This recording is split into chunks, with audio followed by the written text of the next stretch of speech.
Hi friends, ఎలా ఉన్నారు? నేనైతే ఇదేంటి చిన్నది మూగుడు ఒకటి తీసుకున్నానండి. చాలా రోజులైంది తీసుకొని.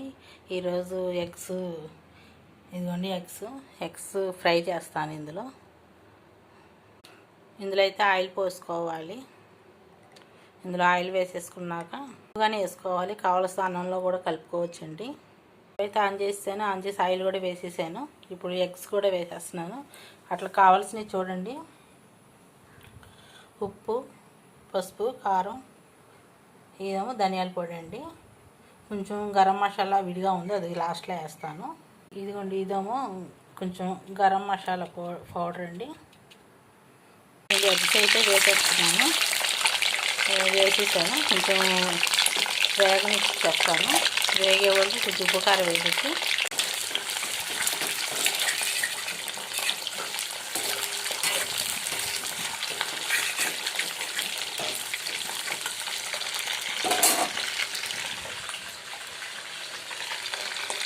ఇవన్నీ కూడా వేసేసుకుంటున్నానండి.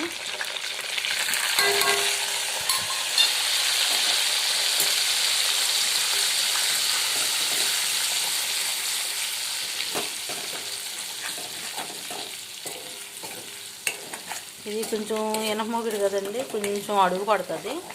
మనం అడుగు పట్టకుండా వెంటనే కొంచెం కలదిస్తూ ఉంటే సరిపోతుంది. కానీ ఇనుప మూగిళ్ళే మంచివి అండి. ఈ తెల్లవి అసలు మంచిది కాదు. రాగి, వెండి, ఇనుము వీటిలో వండుకోవటం మీరు కూడా అలవాటు చేసేసుకోండి. నేను చాలా వరకు ఇలాగే చేస్తున్నాను. తెల్ల ఇట్లా పెద్దగా ఉండట్లేదు. కొత్తగా ఇప్పుడైతే నేనేం తీసుకోవట్లేదు. ఇదంటే అన్నీ వేసేసాను కాబట్టి కాసేపు ఇది కొంచెం హోల్స్ కూడా పెట్టుకోండి ఎగ్స్లో, లేకపోతే ఒక్కోసారి పేలే అవకాశం ఉంది.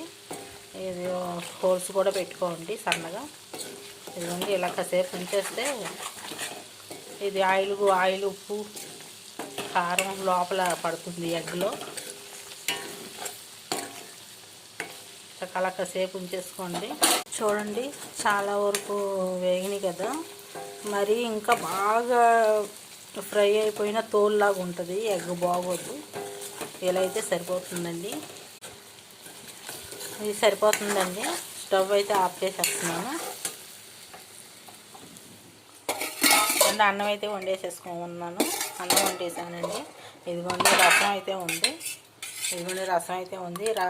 రసంలో ఫ్రై బాగుంటుందని ఇక అందుకే చేశాను ఫ్రై.